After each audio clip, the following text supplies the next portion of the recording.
예수님이 전하신 하나님 나라 복음이라는 제목으로 말씀 나누도록 하겠습니다. 누가복음 강의 10번째 시간이고요. 예수님이 나사렛 자기 고향에서 복음을 전하셨지만 배척을 당하셨어요. 지난번에 우리가 봤죠.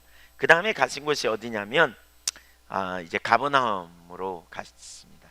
가버나움은 낮은 곳입니다. 나사렛과 12km쯤 떨어진 북쪽으로, 그리고 아주 낮은 지형에 있습니다. 가버나움은 교통의 요충지였고요. 가버나움은 예수님 사역의 가장 중심지였어요. 예수님이 이 가버나움이라는 갈릴리 호수 바다 주변에 있는 그런 도시인데요. 이 가버나움은 예수님의 생애의 가장 중요한 장소입니다. 여기서 베드로를 비롯한 제자들을 불렀던 장소이기도 하고요. 예수님의 사역의 중심지이기도 합니다. 예수님 사역의 중심지. 가버나움은 교통의 요충지였고 많은 곳으로 통했어요. 그래서 예수님이 사역을 감당하실 때 가버나움에서 사역을 감당하시면서 이렇게 소문이 막 금방 퍼지게 되는. 특별히 오늘 본문은요, 어느 안식일 아래 가버나움에서 예수님이 하루 동안 사역을 이렇게 감당하신 것을 다루고 있습니다. 그러니까 안식일 아침에 회당에서 하신 사역, 그 다음에 시몬의 집에 가가지고 아마 점심쯤 드신 것 같아요. 사역, 그리고 늦은 시간까지 병자를 치유하는 사역. 네.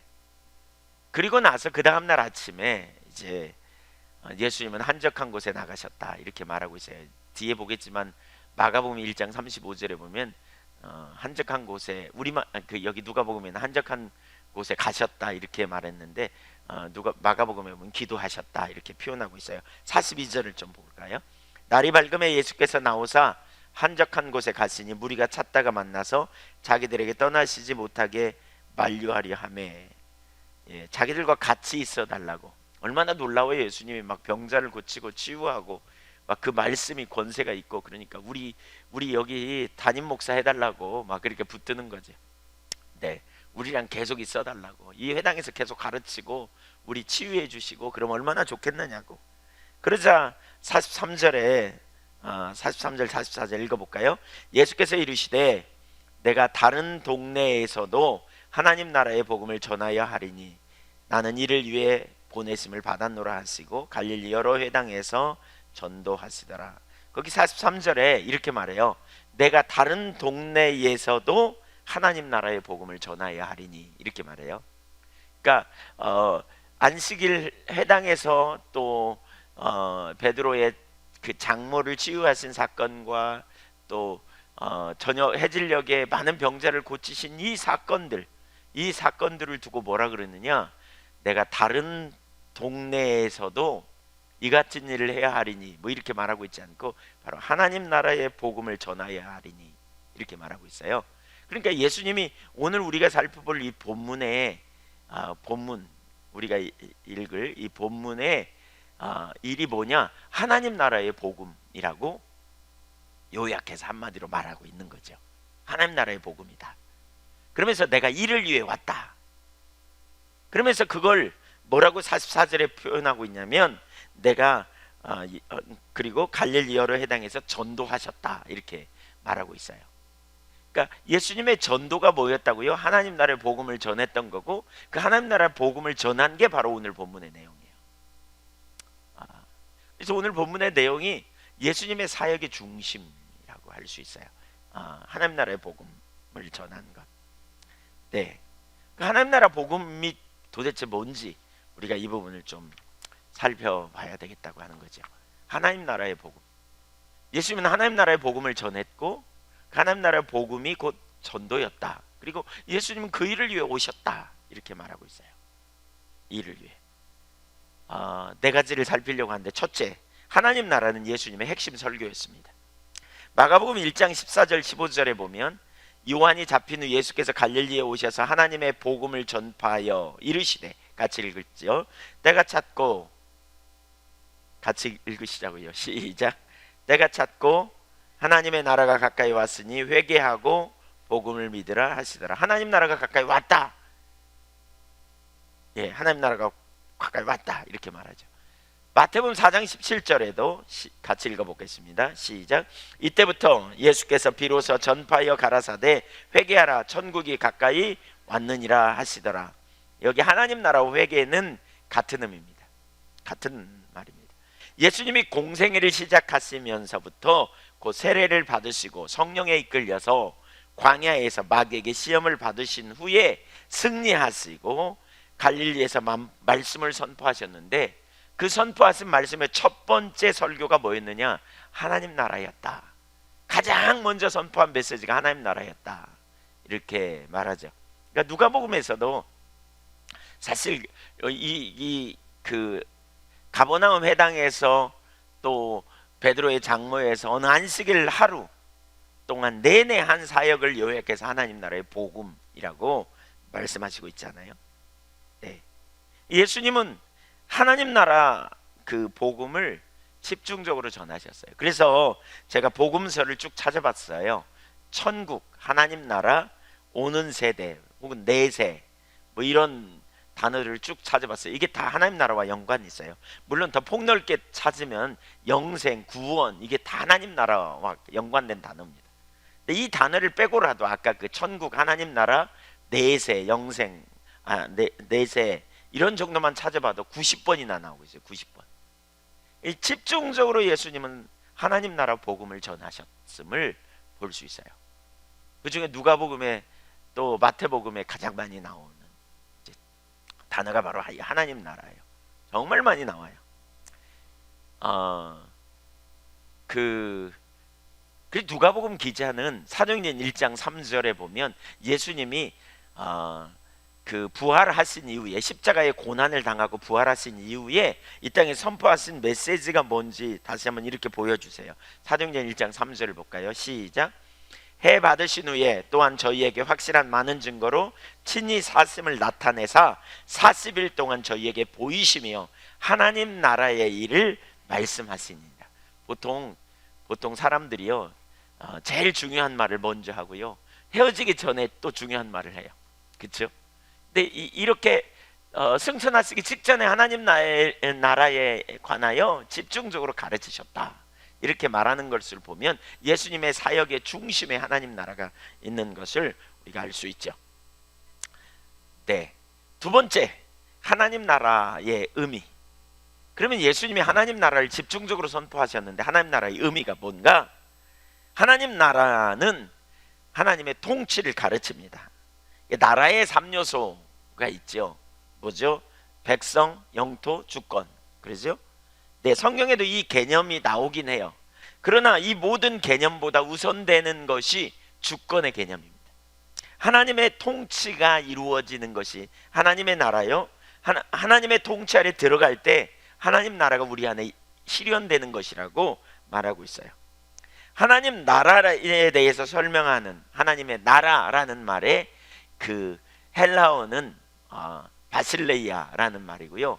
히브리어로는 말쿠투라는 말인데 이 두 단어가 사용된 용례를 보면 영토의 의미나 백성의 의미가 아니라 통치의 의미로 사용됐어요. 통치의 의미. 그 단어가 사용될 때마다 통치의 의미예요. 네. 우리는 보통 나라 그러면 킹덤 이렇게 말하잖아요. 근데 오늘 영어로 말하는 킹덤이라는 단어는 어떤 영토적인 의미가 훨씬 강하게 사용됐다 그래요. 일반적으로. 근데 여기서 말하는 성경에서 말하는 킹덤은 통치의 의미입니다. 통치, 주권. 시편 103편 19절을 한번 볼까요? 거기 이렇게 말하죠. 같이 읽어볼까요? 시작. 여호와께서 그의 보좌를 하늘에 세우시고 그의 왕권으로 만유를 다스리시도다. 그의 왕권이라는 말, 예, 이렇게 번역돼 있죠. 그게 말쿠투입니다. 그게 하나님의 나라. 그러니까 그게 나라의 개념입니다. 그러니까 그의 나라를 나라로, 그러니까 그의 영토로 만유를 다스리도다 이거 아니잖아요. 그의 백성으로 만유를 다스리도다 이거 아니잖아요. 그의 권세로, 그렇죠? 그의 통치권으로 그 말입니다. 네. 예, 예, 그 신약에서도 너희는 먼저 그의 나라와 그의 의를 구하라 이렇게 말하는데, 그의 나라라는 말이 바실레이아라는 말인데, 이것은 그의 영토라는 말이 아닙니다. 너희는 먼저 그의 영토를 구하라 그 말이 아니에요. 그의 백성을 구하라 이 말이 아닙니다. 그게 뭐냐? 그의 통치를 구하라, 그의 주권을 구하라, 그의 다스림을 구하라, 그런 의미로 우리가 이해할 수 있죠.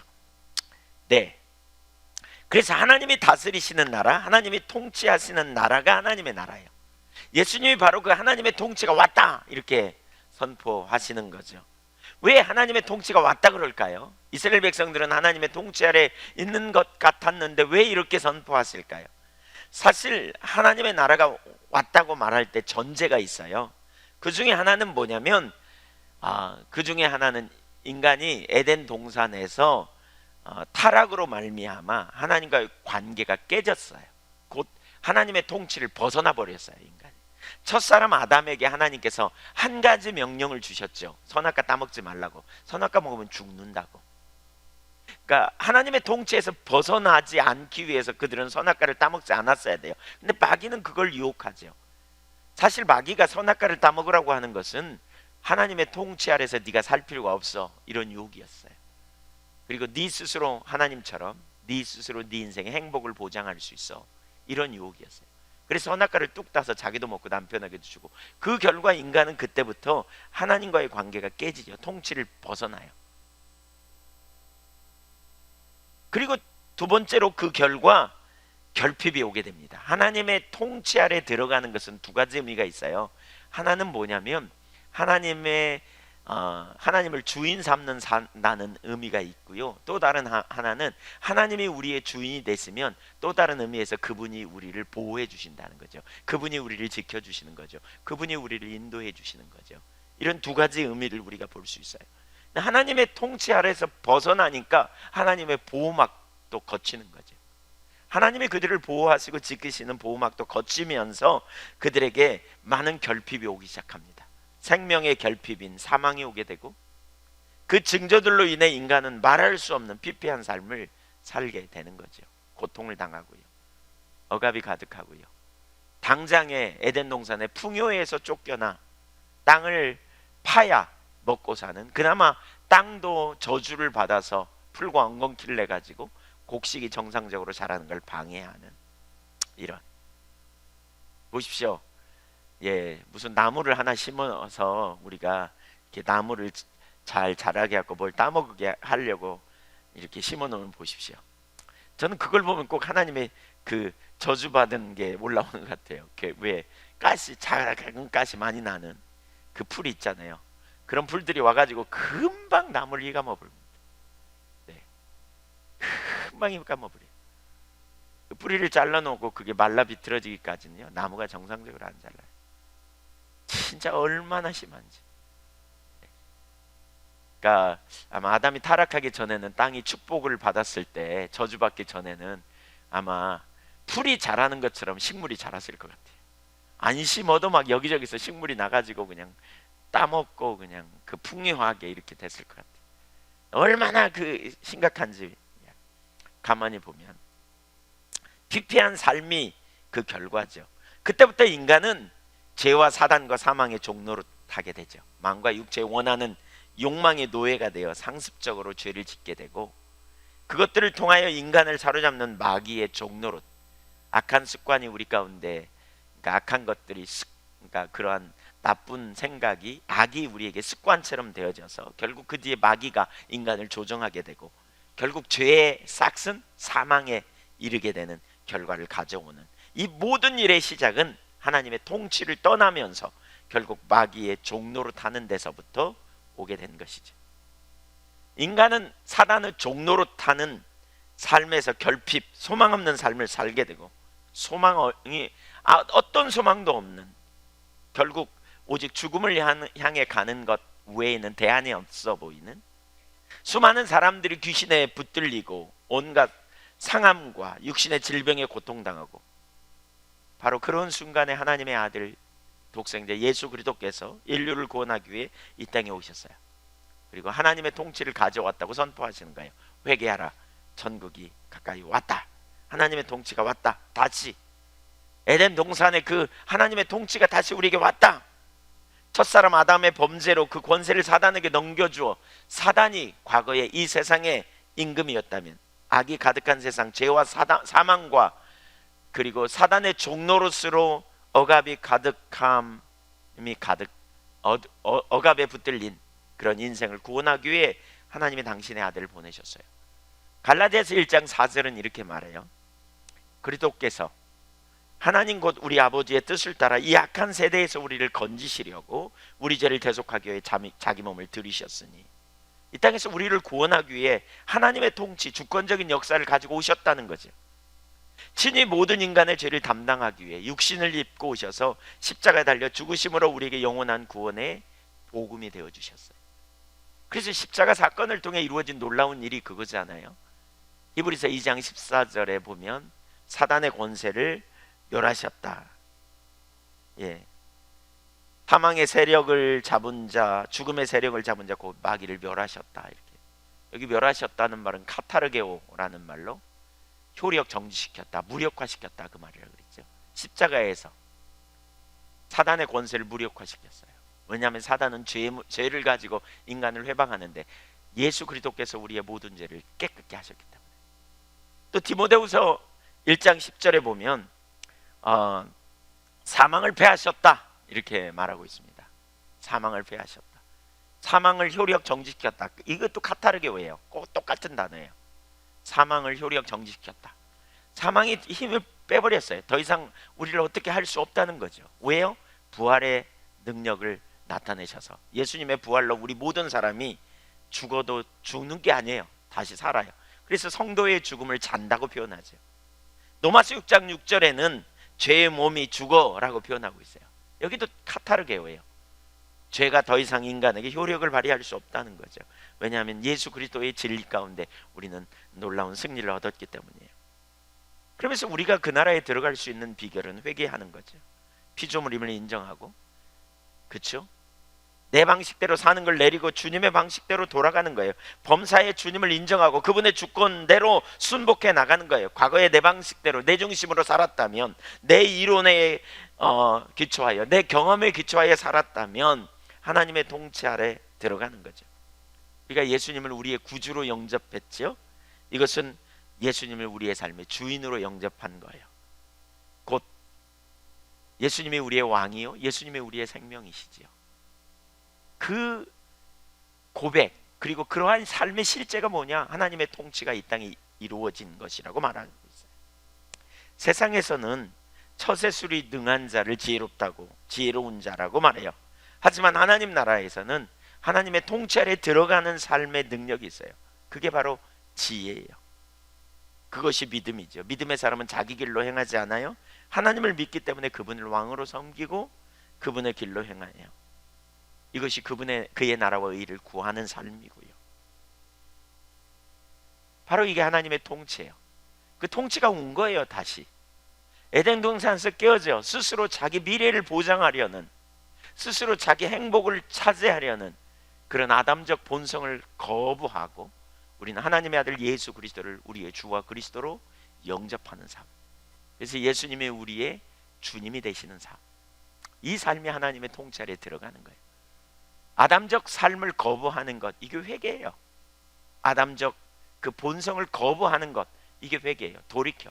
그리고 뭐라고 어떤 삶이요? 나는 그리스도인으로 사는 거죠. 하나님의 자녀로 사는 거예요. 이게 바로 하나님의 통치 아래 돌아가는 삶인 것이죠. 예수 그리스도로 말미암아 하나님의 생명이 이 땅에 나타났고, 예수 그리스도를 믿는 자는 영원한 나라에 들어가는 것이죠. 이게 바로 언약과도 같죠. 우리가 예수를 믿음으로 하나님의 자녀가 돼요.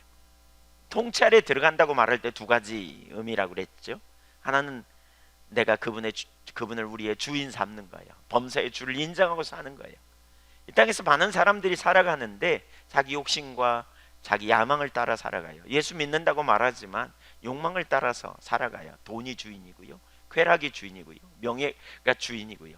그래서 결정적인 순간 하나님의 길을 따라가기보다는 돈과 쾌락과 명예의 법칙을 따라 살아가는 거예요. 그것 때문에 수많은 사람들이 상처를 받기도 하고, 어떻게 예수 믿는 사람들이 저러냐 이렇게 표현하는 교회 나온다고 다 믿음이 있는 건 아니라 그랬잖아요. 그렇죠? 우리가 어떤 순간 하나님을 인식하지 못하면 돈이 힘이 있어 보이고 권력이 힘이 있어 보이기 때문에 그 법칙을 따라 살아요. 그러나 우리가 주님을 인식하고 주님을 믿게 되면 어떻게 해요? 주님이 우리의 삶의 주인 되는 삶을 살아가는 거죠. 주님을 통찰에 우리가 적극적으로 들어가는 거예요.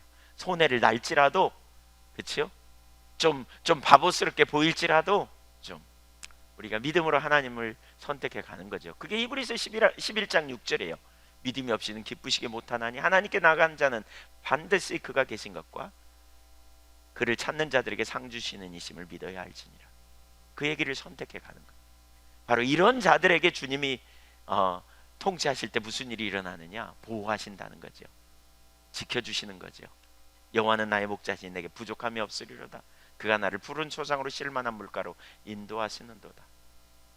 시편 91편 1절에 지존자의 은밀한 곳에 거하는 자는, 하나님을 의지하고 하나님 신뢰하는 자는 전능자의 그늘 아래 거하리로다. 그의 모든 인생길을 하나님의 천사들을 통해서 넘어지지 않도록 붙들어 주신다, 이거죠. 하나님 주인 되는 삶. 우리 그리스도인의 삶이 어때야 하는지 우리가 이해해야 될 필요가 있어요. 천국이 왔다, 하나님 나라가 왔다, 네, 말할 때 사실 그 시작은 뭐죠? 내가 피조물이라는 걸 인식하고, 내가 주인이라는 걸 인식하고, 내가 쾌락을 쫓아갔고, 내가 명예를 쫓아갔고, 내가 부귀가 재물이 나의 주인 되는 삶이었다면 거기서부터 돌아서는 거죠. 예수님이 나의 주인이다. 예수님이 최고의 인생의 가치다. 예수님이 가장 소중한 분이다. 그래서 진짜 우리가 예수 믿는 것은 뭐죠? 그분을 아는 만큼 우리가 그분을 신뢰하고 따라갈 수 있는 거죠. 이 땅에서 그분의 영광을 드러낼 수 있고요. 거기서 교회를 좀 나온다 그래서 그 삶이 보장되는 게 아니에요. 주님을 만나야 돼요. 그리고 주님을 아는 만큼 우리가 하나님의 통찰에 들어가고 하나님의 돌보신 가운데 사는 거죠. 남들이 다 그렇게 한다 할지라도 우리는 하나님이 안 기뻐하시기 때문에 거기서부터 돌이키는 삶을 살아가는 거죠. 주님과 교제 가운데. 이게 바로 하나님 나라의 백성이에요. 우리가 이 땅에서 천국 시민이라고 명령을 받죠. 명명되죠. 불려요. 우리의 시민권은 하늘에 있다.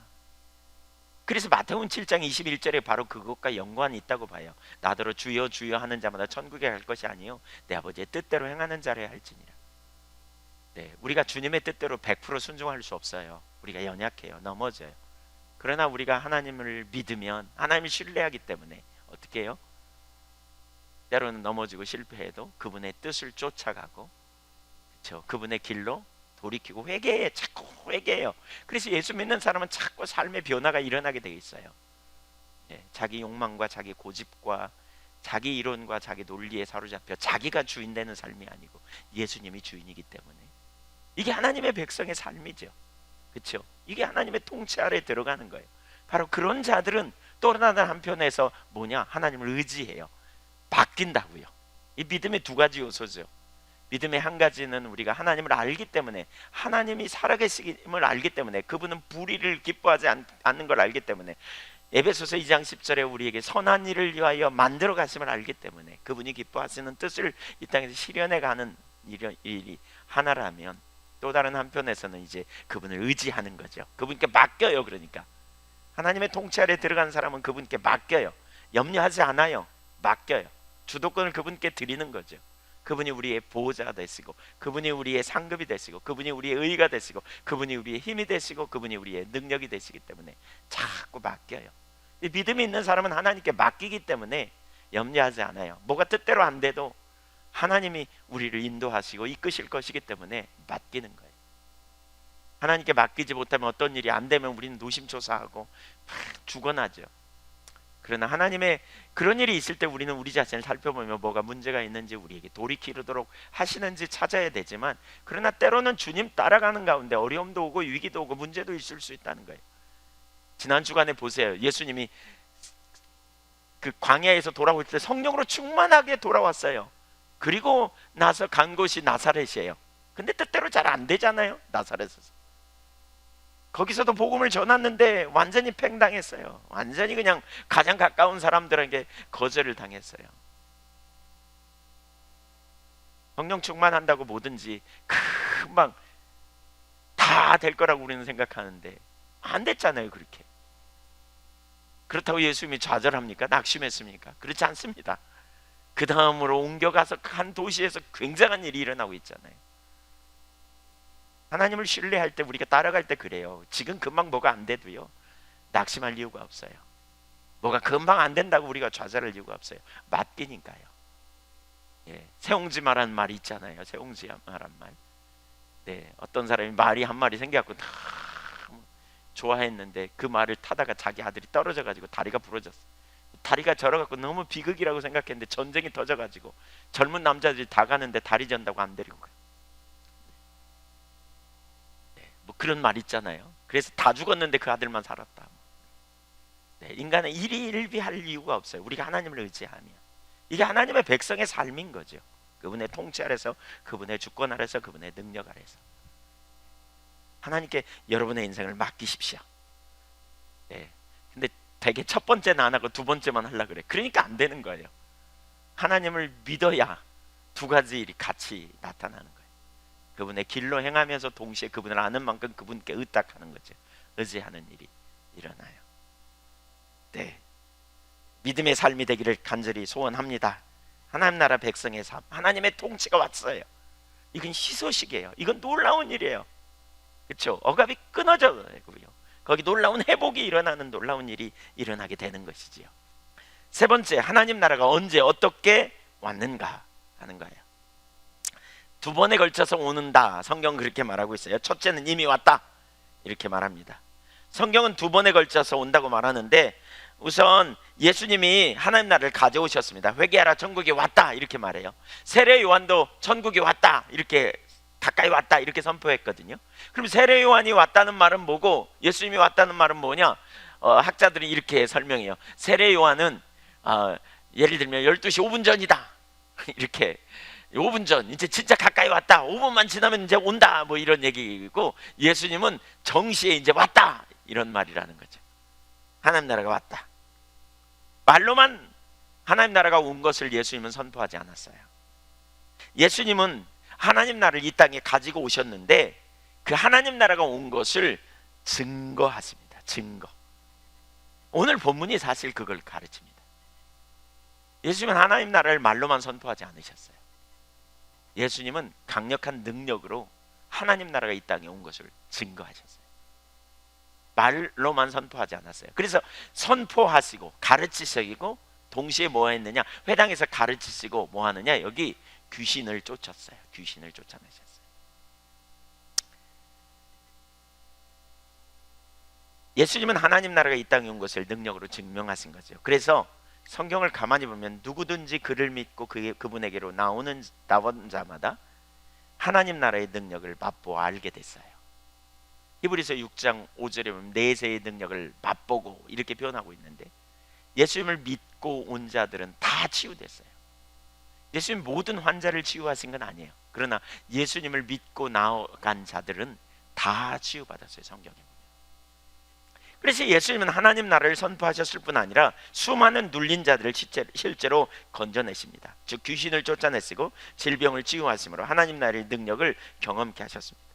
그리고 이제 바로 그것이 하나님 나라가 임한 증거라고 말씀하십니다. 그러니까 마태복음 12장 22절 이하에 보면 귀신 들려 눈 멀고 벙어리 된 어떤 사람이 예수님께 와요. 그때 예수님이 그 귀신을 쫓아내서 그를 치유해 주죠. 그러자 바리새인들이 이렇게 말합니다. 저가 귀신의 왕 바알세불을 힘입어 귀신을 쫓아낸 것이다. 그랬더니 예수님이 이렇게 말씀하세요. 사단이 사단을 쫓아내면 그 나라가 어떻게 서겠느냐. 그러면서 너희 자식들은 누구를 힘입어 귀신을 쫓아내느냐. 그러면서 28절에 이렇게 말합니다. 그러나 내가 하나님의 성령을 힘입어 귀신을 쫓아내는 것이면 하나님의 나라가 이미 너희에게 임하였느니라. 누가복음 11장 20절에서는 하나님의 손을 힘입어 귀신을 쫓아내는 것이면 이렇게 표현하고 있거든요. 하나님의 성령을 힘입어 귀신을 쫓아내는 것이면 하나님 나라가 이미 너희에게 임했다. 뭐죠? 귀신을 쫓아낸 것이 하나님 나라가 너희에게 임한 증거라는 거죠. 증거. 증거. 하나님 나라가 임했어요.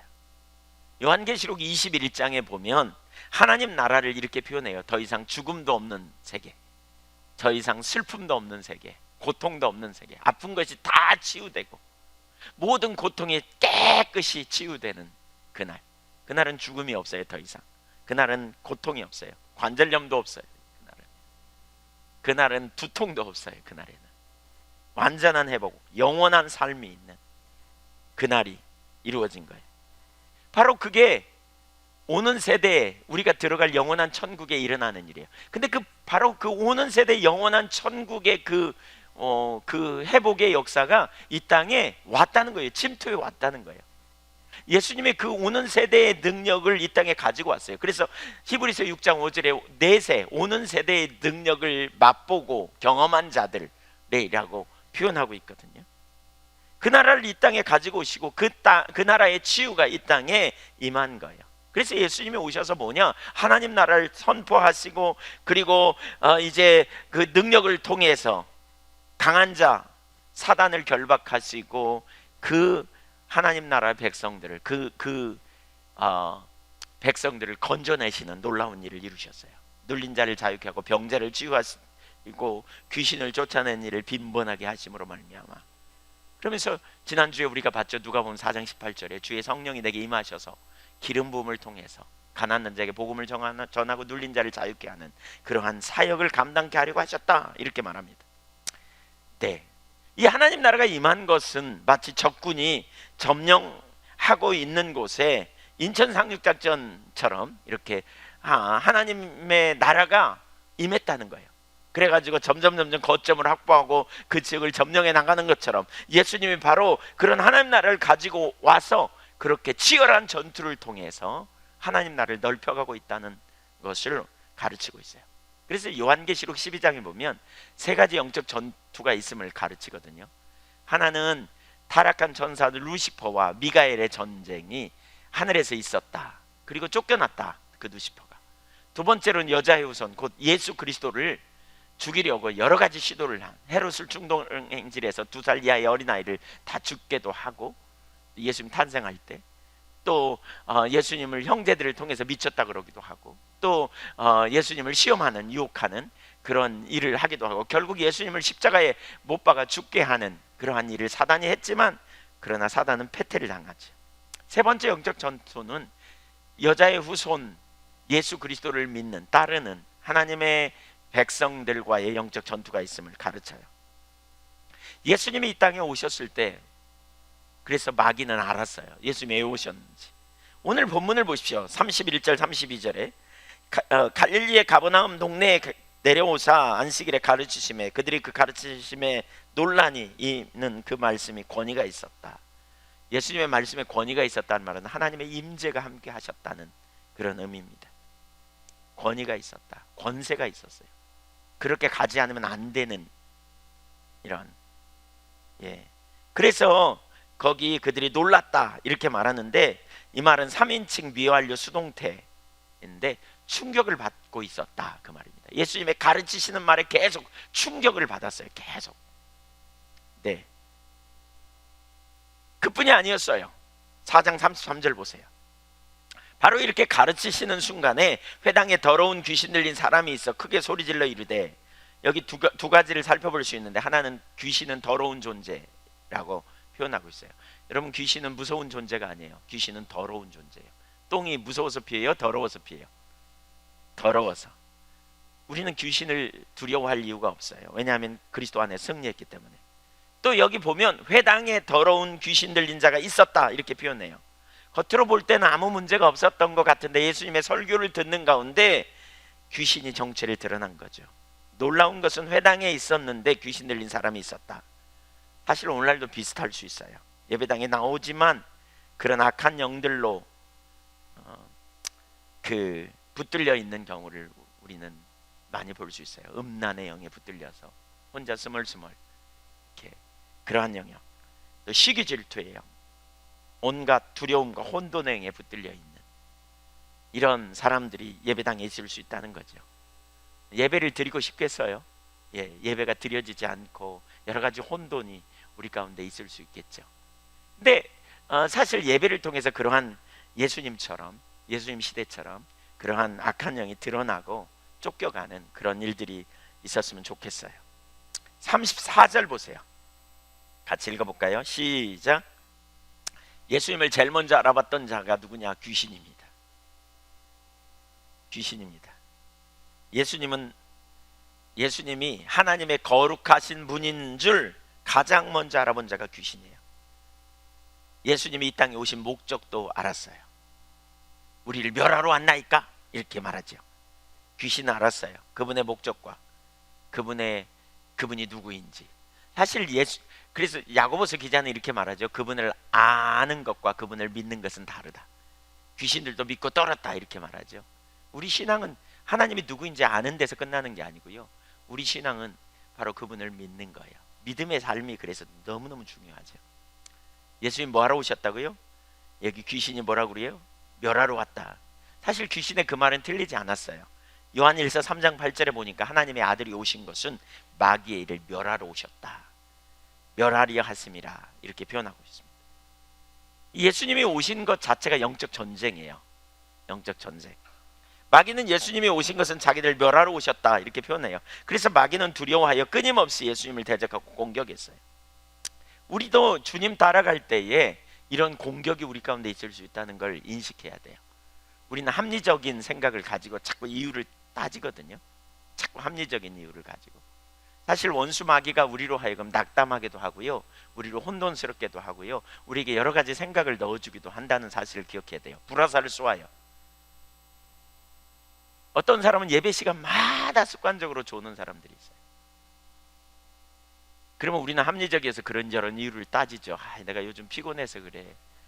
네. 실컷 자보세요. 그래도 또 졸리지. 그럼 뭐라 그러냐?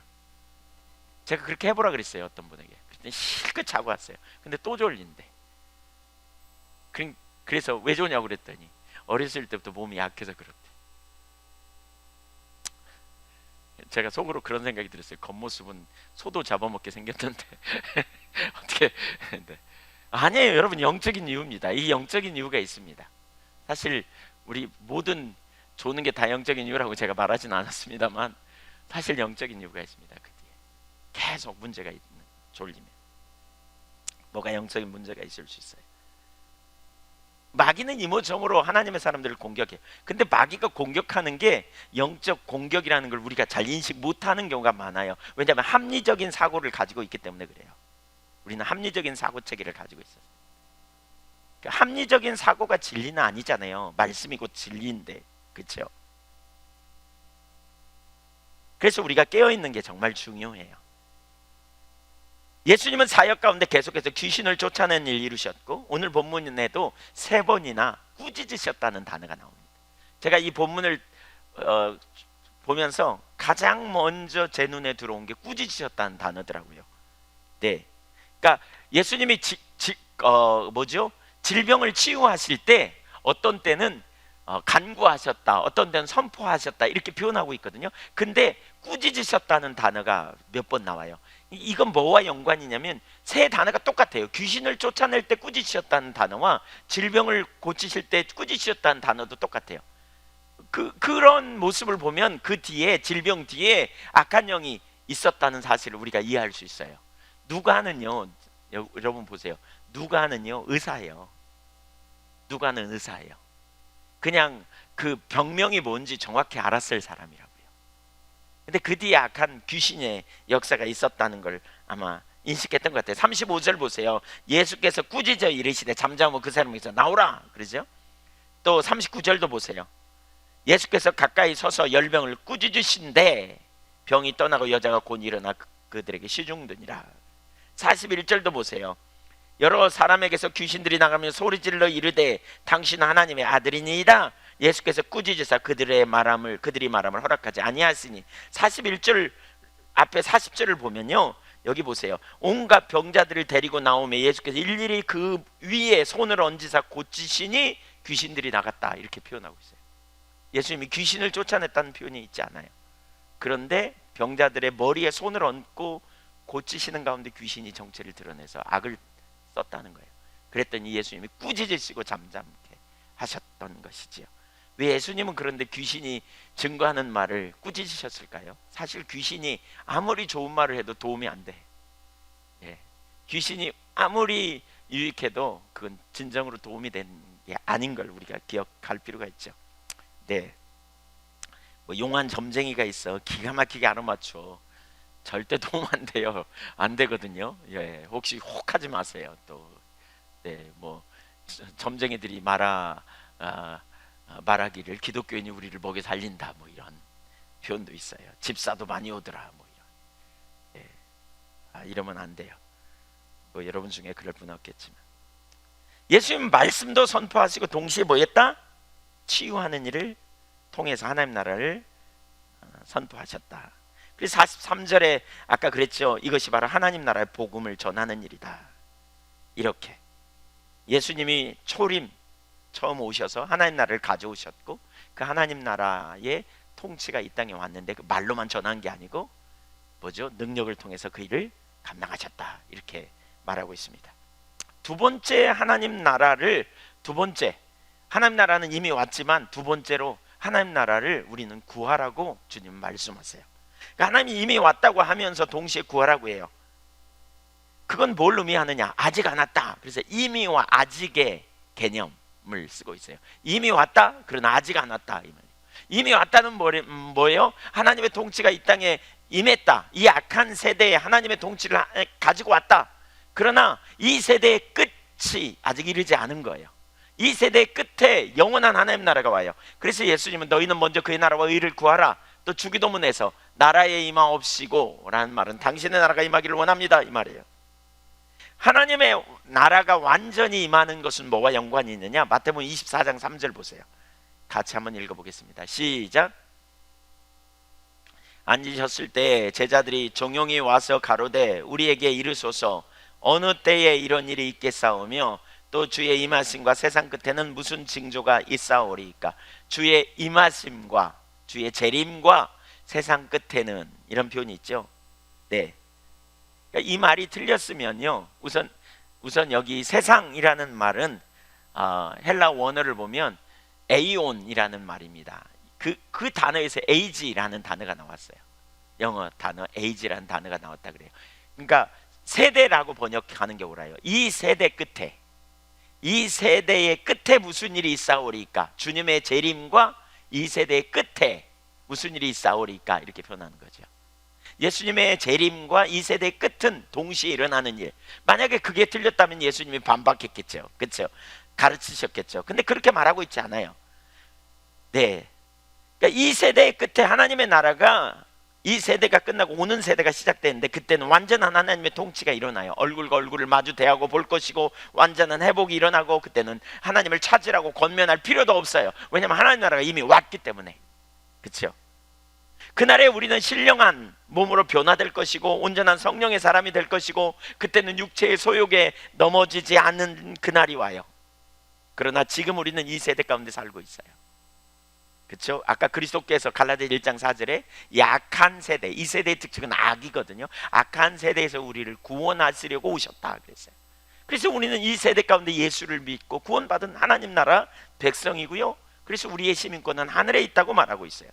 그렇기 때문에 이 땅에서 우리가 살아가는 동안 치열한 영적 전쟁이 있고 이 땅에서 우리에게 주님이 복음을 전하라고, 때를 얻든지 못 얻든지 전하라고 말씀하시죠. 원수 마귀는 우리를 어떻게 해서든지 넘어뜨리려고 시도하고, 그럼에도 불구하고 담대할 이유는 주님이 우리를 고아처럼 버려두지 않기에 우리에게 오신 것이지요. 동시에 주님은 우리를 그리스도의 군사로 부르셔서 이 땅에서 우리로 하여금 계속해서 주님의 사명을 감당하도록 하시는 거죠. 어떻게 그 사명을 감당해야 되는가? 예수님처럼 감당해야 돼요. 예수님처럼. 네. 우리가 누구를 따릅니까? 교회의 머리가 누굽니까? 예수 그리스도예요. 그렇죠? 예수 그리스도예요. 우리가 누구를 믿어요? 예수 그리스도를 믿어요. 그러면 예수 그리스도, 예수님이 이 땅에 오셔서 하신 위대한 말씀이 있어요. 그게 뭐냐? 아버지가 일하시니 나도 일한다 그러셨어요. 그러면 우리가 예수님 따르면 당연히 우리는 뭐 해야 된다고 생각해야 돼요? 예수님 하신 일을 우리도 감당해야 된다고 말하고 있는 거예요. 철이 든 자식은 아버지의 일을 자신의 일로 여겨요. 철이 안 든 자식은 아버지가 일하든 말든지 나는 내 할 짓 한다 이렇게 살지만, 철이 든 자식은 아버지가 일하면 그 일을 자신의 일로 여겨요. 예수님이 그러셨어요.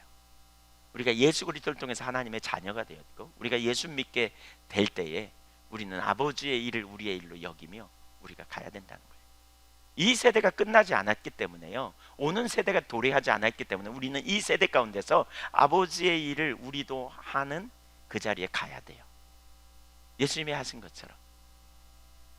우리가 예수님처럼 남을 위해 십자가에 달려 죽을 수 없지만, 그리고 남을 위해 죽는 것이 우리에게 죽을 능력도 우리에게 없지만, 우리가 그 일을 해야 돼요. 예수님처럼 우리가 사역해야 돼요. 우리는 예수님이 우리의 모범임을 기억해야 돼요. 예수님이 왜 이렇게 사역을 감당하셨는지, 우리는 마태복음에서 그런 부분을 더 자세히 봤죠. 마태복음은 아주 조직적이거든요. 마태복음에 보면 예수님께서 너희는 가서 모든 족속으로 제자를 삼아 아버지와 아들과 성령의 이름으로 세례를 베풀고 내가 너희에게 그 가르친 모든 것을 가르치고 그대로 지켜 행하게 하라, 그렇게 말했어요. 그 마태복음에서 가르친 것이 뭐냐? 마태복음 4장 17절에 보면 공생애를 시작하시고 4장 18절부터 22절까지 제자들을 부르신 다음에, 그 다음에 예수님이 이런 모범을 보이시죠. 말씀을 선포하시고 귀신을 쫓아내는. 4장 23절에서 9장 35절에서, 그리고 그 중간에 보면 산상수훈을 가르치시고 하나님 나라 백성의 삶을 가르치시고, 8장 1절부터 9장 34절까지 귀신 쫓아내는 일을 하시고 병자를 치유하시는 일을 하시고, 그리고 9장 35절에 바로 동일한 일을 하시고, 그 다음에 목자 없는 양 같음을 보시고 민망히 여기시고 추수할 것 많되 일꾼이 적으니 일꾼을 보내주소서 하라라고 말씀하시고, 10장 1절에서 예수님이 제자들을 파송합니다. 그러면서 동일한 일을 하게 하십니다. 누가복음 9장에서도 마찬가지예요. 1절에 보면 예수께서 12제자를 불러 모으사 모든 귀신을 제하며 병을 고친 능력과 권위를 주시고 하나님의 나라를 전파하며 앓는 자를 고치게 하려고 내보내시며, 복음을 전파하시는 그 능력으로 치유사역을 감당하게 하시려고 보내십니다. 네. 권세와 능력을 부으셔서 그 일을 감당하게 하세요. 우리가 예수의 이름으로 복음을 전한다면, 우리가 예수님의 이름으로 병자를 치유한다면, 우리가 예수님의 이름으로 귀신을 쫓아낸다면 마귀의 나라는 패퇴를 당하고 하나님의 나라가 넓혀질 것을 성경은 말하고 있어요. 누가복음 10장 17절 보세요. 이렇게 파송받은 70명의 제자들이 돌아와 가지고 보고합니다. 70인이 기뻐하며 돌아와 이르되 주여 주의 이름이면 귀신들도 우리에게 항복하더이다. 예수께서 이르시되 사탄이 하늘로부터 번개같이 떨어지는 것을 내가 보았노라. 그 일을 이루시니까, 그러니까 뭐죠? 귀신이 쫓겨났더니 사탄이 떨어졌다. 예수님이 보았다. 이게 뭐죠? 하나님 나라가 진격하고 있는 것이지. 그리고 마귀의 나라가 패퇴를 당하는 이런 일들. 바로 이 일을 오늘 본문에서 주님이 하고 계신 거예요. 그리고는 뭐라 그러냐? 내가 이 일을 위해 왔고, 그것을 뭐라고 표현하느냐? 전도라고 말씀하세요. 천국 복음을 전하고 눌린 자를 자유케 하고 병든 자를 위해 기도함으로 치유할 때 그 나라가 임하는 역사로. 이게 우리가 해야 될, 감당해야 될 사역이죠. 우리는 우리에게 우리가 그 복음을 전할 뿐만 아니라 우리는 눌린 자를 자유케 하려고 해야 되고요. 우리는 마음이 상한 자를 고쳐주려고 해야 되고요. 육신의 질병을 위해 우리는 손을 얹고 믿음으로 기도해 줘야 하고요. 가난한 자, 소외된 자를 돕는 일을 해야 돼요. 우리가 예수님의 이름으로 그 일을 할 때 하나님의 나라가 넓혀져요. 사실 우리에게 능력이 없죠. 근데 누가복음에서도 또 아까 9장에서도 마태복음 10장에서도 성경에 보면 뭐라 그랬어요? 예수님께서 권세와 능력을 주신다고 말하고 있어요. 예수님도 성령의 능력으로 그 일을 감당하셨다면 저와 여러분이 그러한 사역을 감당하려고 나아갈 때 주님께서 그런 은혜를 또한 우리에게 부어주실 줄 믿으시기 바랍니다.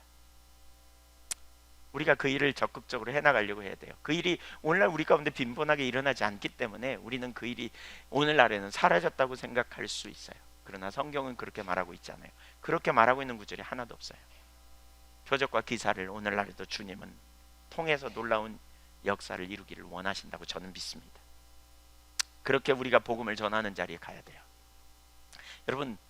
여러분 약한 자를 돕기 위해 우리가 나가야 돼요. 병자를 위해서 우리는 기도해주고 또 치유하기를 위해서 우리가 힘쓰고요. 눌린 자를 자유케 하는 일에 주님이 저와 여러분을 쓰셔서 그러한 놀라운 일을 이루시기를 우리가 사모해야 되겠다고 하는 거죠. 모든 편견을 깨뜨리고 특별히 세계관이 우리 가운데 있어서 합리주의적인 세계관이 있어서 그런 자리로 우리가 나가는 거 안 하죠. 아픈 사람을 보면 기도하자고 말하기보다는 우리는 아픈 사람을 보면 병원에 가라고 말하기가 쉬워요. 지난번에 그 은광이 우리 청년 중에 유은강 청년 형제를 데리고, 그러니까 형제가 대만 갈 때 같이 가게 됐어요. 근데 머리가 빠개질 듯이 아프다 그래요. 그래서 같이 기도하자 그랬더니 막 당황해요. 막 기도하는 게 너무 익숙하지 않은 거죠. 근데 기도했는데 그 순간에 즉각적으로 치유됐어요. 즉각적으로 괜찮아졌다. 그러니까 하나님께서 정말 행하시는 놀라운 일들이 얼마나 귀한가, 본인이 그러면서 깜짝 놀라는 그런 걸 봤어요. 우리가 사실 그 예수님의 사역이 우리 가운데 회복되기를 위해 우리가 힘쓰고요, 계속해서 우리가 믿음으로 주님 앞에 그렇게 우리가 나갈 수 있기를 원해요. 치유 자체가 목적이어서는 안 됩니다. 치유되어도요 또 아파요. 왜냐하면 완전 하나님 나라가 임하지 않았기 때문에. 사용하면 또 아파요. 근데 이런 치유를 통해서 뭐냐, 하나님의 사랑을, 또 하나님의 나라를 증거하는 통로가 될 수 있다는 것이죠. 네 번째, 하나님 나라 사역을 위한 두 가지 자세. 첫째는 하나님의 그 긍휼의, 그러니까 예수님의 긍휼의, 아버지의 긍휼의 마음이 우리에게 중요해요. 치유 사역에 있어 진짜 중요한 게 아버지의 마음이라고 봐요. 40절에 보니까 이렇게 말하고 있죠. 예수님이 해질 무렵에 사람들이 온갖 병자들 데리고 나오매 예수께서 일일이 그 위에 손을 얹으사 고치시니, 해질 무렵은 하루 일과를 끝내야 하는 시간입니다. 예수님 엄청 피곤했을 것 같아요. 근데 병자가 몰렸어요. 왜 해질녘일까? 이렇게 보니까 안식일 날이 해질녘에 끝나거든요. 해가 지면 이제 안식일이 끝나요. 그러니까 안식일에는 사람들이 그런 역사를 보면서도 이렇게 못했다가 안식일이 지나고 나니까 그냥 이렇게 사람들이 대거 몰렸던 것 같아요. 그래가지고 수많은 병자들이 왔어요. 제가 예수님이라면 엄청 피곤하고 엄청 부담스러웠을 것 같아요. 아이고, 내일 오지, 막 이런 생각이 들었을 것 같아요. 근데 예수님은 어떻게 하셨냐, 한 사람 한 사람 그 머리 위에 손을 얹고 고쳐주셨다, 이렇게 표현하고 있습니다. 얼마나 그 자비와 긍휼의 마음을 가지고 대하셨는지. 사실 이게 우리에게 필요해요. 철저하게 상대편을 섬기려는 마음. 마태복음 9장 36절에 무리를 보시고 불쌍히 여기시니 이는 그들이 목자 없는 양과 같이 고생하며 기진함이라. 이게 우리 사역의 동기예요. 아까 마태복음 제가 얘기를 했잖아요. 예수님께서 사역의 모범을 4장 23절부터 9장 35절까지 모범을 딱 보여주신 바로 다음에 그 사역의 동기가 사랑임을 가르치고요, 그 바로 다음 구절에 중보기도를 가르치고 그 다음에 제자들을 파송하거든요. 이게 사역의 핵심 동기여야 돼요. 민망히 여기시는, 하나님의 관점으로 보는, 내 관점으로 보면 부담이에요. 하나님의 관점으로 보고 상대편의 마음을 이해하면 상대편이 얼마나 안쓰러운지, 상대편이 어떤 모습인지, 이게 사역자에게 정말 필요한 자세. 예수님처럼 아버지가 일하니 나도 일한다. 아버지의 일에 자신의 삶 전부를 드리고 헌신하는 그 자리에 가는, 이게 예수님의 자세였잖아요. 우리에게 이런 자세가 필요해요. 누가 합당하냐? 이타적인 삶의 태도를 취해야 돼요. 여러분, 우리가 누군가를 섬기는 일은 진짜 어려워요. 하나님은 우리에게 여러 가지 섬김의 자리를 초청하시는 것 같아요. 그것이 바로 하나님 나라가 이루어지는 일이죠. 우리가 요양원 같은 사역만 해도 얼마나 어려워요. 전 정말 쉽지 않은 일이라고 생각해요. 진짜 이런 마음이 부어지지 않으면 불가능해요. 어떤 분이 그러더라고요. 막 그냥 대소변 막 그 기저귀에다 한 거 닦아내는데 자기는 냄새도 안 난대. 냄새도 안 난대. 정말 어떻게 그럴 수 있냐고 그랬더니, 옛날부터 그랬냐고 그랬더니 아니래요. 옛날에는 그냥 들어온 거 보면 밥을 못 먹고 그냥 맨날 헛구역질하고 그랬대. 어떤 순간에 은혜가 임하면서 그렇게 한다는 거예요. 야, 진짜 이게 참 특별한 은혜가 아니면 이게 불가능하구나. 아버지의 마음이 부어지지 않으면 사실 그런 일을 감당하는 거에 불가능하죠. 불가능해. 아버지의 마음, 바로 그게 사역자에게 너무너무 중요한 자세. 두 번째로는 기도해야 돼요. 예수님이 거기 41절 2절에 보니까 날이 밝음에 한적한 곳에 가셨다 그랬잖아요. 마가복음 1장 35절에 보니까 동일한 본문, 새벽 아직도 밝기 전에 예수께서 일어나 나가 한적한 곳으로 가서 거기서 기도하시다니. 야, 제가 이 구절을 보면서 엄청 찔렸습니다. 피곤하다고 기도 안 하고, 피곤하다고 그냥 누워서 자고. 근데 예수님은 밤 늦게까지 사역하셨을 거거든요. 하루 종일 사역하시고 그 다음날 새벽 미명에 나가 기도하셨다, 이렇게 표현하고 있죠. 기도가 참 중요해요. 제가 보니까요, 기도가 진짜 중요해요. 기도는 일방적으로 우리가 하나님 앞에 고백하는 게 아니잖아요. 기도는 주님과 교제잖아요. 기도는 주님의 이 존전 앞에 나아가는 거죠. 살아계신 그분을 구하고 그분을 찾을 때 우리는 그분의 임재 안에 거하잖아요. 근데 참 놀라운 것은 우리 기도가 주님과의 교제가 될 때 우리 안에 자유함이 있어요. 여러분, 우리의 승리는 주님을 믿을 때 승리가 있고요, 주님을 믿을 때, 주님을 의지할 때 안식이 있어요. 환경이 아니라. 그러니까 기도가 진짜 중요해요. 히브리서 4장에 보면 안식은 뭐죠? 믿음으로 안식을 얻는다, 그렇게 말하고 있거든요. 환경이 열림으로 안식이 아니에요. 주님을 신뢰하기 때문에 안식이 있는 거예요. 근데 눈앞에 환경이 보이는데 어떻게 주님이 신뢰되나? 환경 너머에 계신 주님이 인식되면 아무리 환경이 뒤집어져도 하나님이 인도하실 거다, 이걸 알기 때문에 우리가 담대한 것 같아요. 지난 주간에 그 설교를 이렇게 본문을 제가 생각하면서, 예수님이 왜 나사렛에 가서 복음을 전했잖아요. 어쩌면 누가복음에서는 자기 동네에 먼저 가서 복음을 전하기 원했던 것 같아. 근데 그들이 어떻게 합니까? 대적하잖아요. 막 적대적이었잖아요. 어쩌면 자기 어렸을 때 보았던 사람들도 있을 거예요. 자기가 친했던 친구도 있었는지 몰라. 처음에는 그 말에 놀랬고요, 그러다가 나중에 어떻게 예수님을 밀쳐내더니 나중에 죽이려고까지 시도해요. 지도자로서, 영적 지도자로서 겪을 수 있었던 상황, 가장 가까이에 있던 사람들이 반대하고 비판하고 분노하는, 심지어 죽이려고 하는, 그들을 섬기려 하셨지만 가장 적대하는. 제가 그 상황이었으면 어떻게 됐을까 생각해 봤더니요, 큰 연민에 빠졌을 것 같아요. 하나님, 넉넉하오니 데려가시옵소서. 어쩌면 엘리야처럼 그랬을 것 같아요. 포기하고 싶었을 것 같아요. 예수님도 인간이 느꼈을 감정을 다 느끼셨을 거예요. 예수님 참 인간으로 오셨잖아요. 놀라시고 상처받으시고 거절감의 마음이 정말 아프시고. 그런데 예수님은 그 상처를 보시고 묵상하지 않았어요.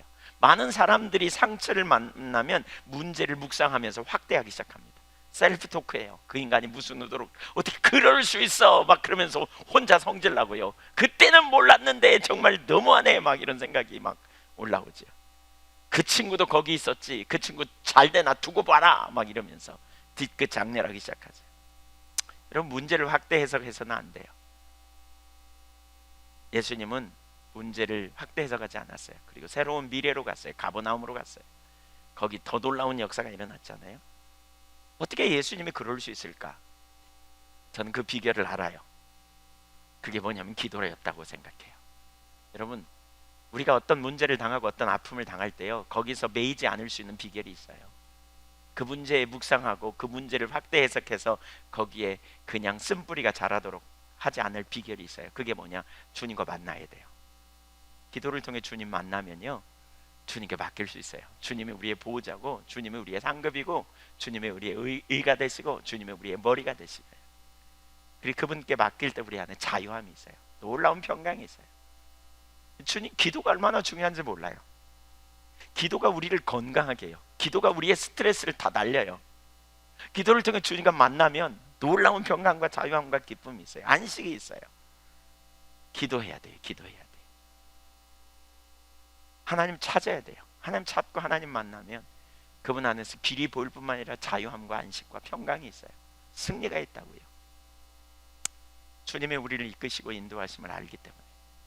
왜 맡겨지는 게 안 되는 줄 아세요? 주님이 인식이 안 돼서 그래요. 왜 자유함이 없는 줄 아세요? 주님이 인식되지 않아서 그래요. 주님 만나면 자유함이 있어요. 그런 경험 해보셨잖아요, 그렇죠? 주님 만나면 평강이 있어요. 주님 안에 있음이 우리에게 기쁨이에요. 옛날에 있었는데 지금 사라졌다고요? 주님 안 찾아서 그래요. 주님 안 찾으면 쏜살같이 현실이 커 보여요. 문제가 훨씬 커 보여요. 그럼 묵상하기 시작해요. 그 인간 이러면서. 그리고 혼자 셀프 토크해요. 너 거기 있었지, 너 그때 나한테 그랬지, 너 두고 봐라, 너 잘 되나 봐라. 그러면서 눈물 짓고 화를 내고 이렇게. 기도의 비결, 이게 우리에게 승리의 비결이에요. 저도 그런 경험 정말 많이 해요. 내가 주님 안 찾으면요, 환경이 보이고 짜증나고 실패하고 넘어지고. 이번 주간에 한 이틀 쉬었습니다. 한편으로는 주님께 초점 두려고 참 이렇게 했던 것 같고요, 했었고요. 주님과 만남이 있을 때 놀라운 자유함과 안식이 있음을 경험해요. 일이 꼬여요. 일이 막 안 돼 보여요. 근데 안 되지 않을 걸 알아요. 왜냐하면 그분이 하실 거니까. 그분이 그분의 능력으로 이루실 걸 알기 때문에. 그러니까 낭망하지 않는 거죠. 스트레스 안 받아요. 막 그러잖아요. 여러분 옆에 그 사람 없으면 좋겠다, 막 직장에 저런 인간 없으면 좋겠다, 막 그러잖아요. 주님의 눈으로 보면 그 인간도 필요해서 거기 두셨고, 하나님이 가장 선하고 완전하게 이끄실 거다, 이렇게 보는 거예요. 안식이 있어요. 환경의 문제가 아니라 내게 주님이 인식되지 않아서 문제예요. 주님이 안 계시는 게 아니고 내가 주님을 인식하지 못하는 게 문제예요. 주님이 능력이 없는 것이 아니라 내가 주님을 인식하지 못하는 게 문제예요. 그래서 기도해야 돼요. 주님 찾아야 돼요. 한적한 곳에 시간을 정하고 주님 찾는 자리에 집중적으로 나가세요. 하나님만 하실 크기의 역사들을 경험할 수 있을 거예요. 주님의 나라가 왔습니다. 그리고 그 나라는 올 겁니다. 예수님은 회당에서 귀신을 쫓아내시고 권위 있는 말씀을 선포하시고 귀신을 쫓아내심으로 하나님 나라가 온 것을 드러내셨습니다. 베드로의 장모의 집에 갔더니 치유사에게 자연스러웠어요. 예수님은 베드로의 집에 들어갔더니 장모가 알아두었어. 그러니까 그냥 거기서 아이고 아프겠다고 병원에 가라고 이렇게 하지 않았어요. 자연스럽게 그냥 열병을 쫓아내 꾸짖고 치유했어요. 우리가 초자연적인 역사를 자연스럽게 대하자고요. 누가 아프면 병원에 가봐, 어디 가면 좋대, 이런 뭐 엉겅퀴 해먹어, 그거 좋대, 막 이러지 말고 붙들고 기도하는 일 하시자고요. 자연스럽게. 그렇게 하나님 나라가 왔고, 우리도 그렇게 하나님 나라를 이 땅에서 그리스도의 군사로서 주님을 따르는 자로서 우리가 그렇게 나가야 해요. 주님이 저와 여러분을 통해 하나님 나라를 이 땅에 이루실 거예요. 아버지의 마음을 가지고 기도하면서 우리가 가기를 원합니다. 기도하겠습니다.